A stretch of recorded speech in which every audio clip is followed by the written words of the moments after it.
Hello friends, today we will learn the meaning and origin of put a sock in it. When you tell someone put a sock in it, what you are telling him or her to do is to stop talking.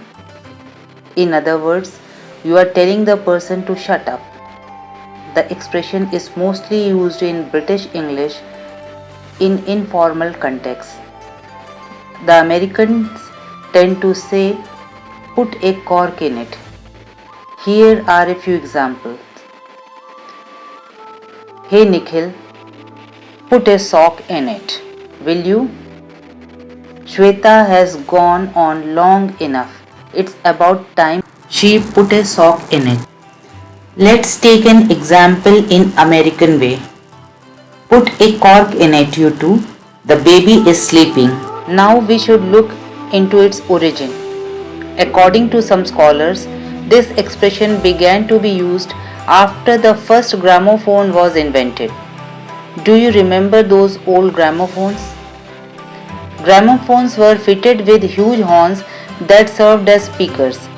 Maybe you have seen one in the movies, especially movies that were set in the 1940s and 50s.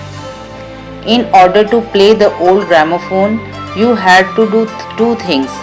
You had to wind it up and you had to attach the huge horn so that the sound could be heard.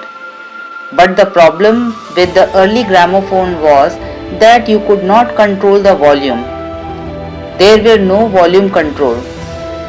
So, how did people reduce the volume?